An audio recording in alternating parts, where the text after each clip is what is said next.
Hello, Derek the Beekeeper here. Next couple videos I'm going to be discussing some things on becoming a beekeeper. So I'd really like you to consider becoming a beekeeper because of a few reasons that you may or may not have noticed or experienced in your neighborhood, but there are quite a few things going on. I talked to a few different people who've actually had this same type of problem. Don't see many bees around their neighborhood. There are a lot of people who are reading the papers and reading different news outlets that say the bees are recovering and things like that. And I do personally see a lot of increase in activism and people actually trying to be more health conscious with our ecosystem and saving bees because they are super important. But what I've also noticed an increase of is people telling me that there's not a whole lot of bees in their neighborhood, in their backyard garden, around their citrus, where normally you'd find a lot of bees. And those people tend to be in suburban areas or even urban areas where there's just not a lot of forage around.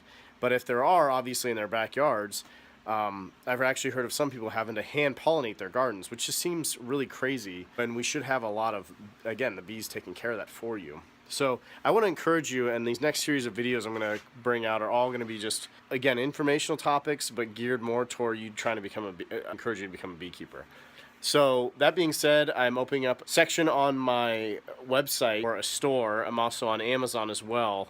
So make sure you check out the tools that we'll be selling through Beekeeper Man, which will be on the website. But also will be on Amazon. So just some different places where you can get more resources.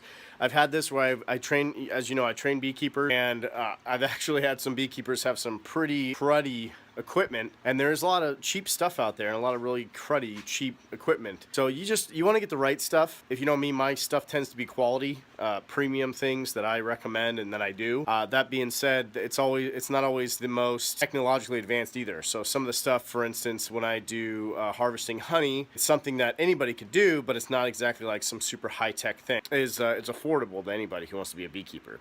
So that's kind of where I'm coming from. Subscribe to this YouTube channel so you make sure you know you're watching, and if you're seeing me somewhere else, make sure you go to my YouTube channel, subscribe, so you catch these videos, because again, I'm going to be educating you on how to become a beekeeper. It's really basic knowledge, so nothing that's like super advanced or anything else. If you haven't already, make sure you get on my mailing list. Make sure you check these things out, because I really do want to try and encourage more and more people to become beekeepers. It's not as crazy and scary as you think it is.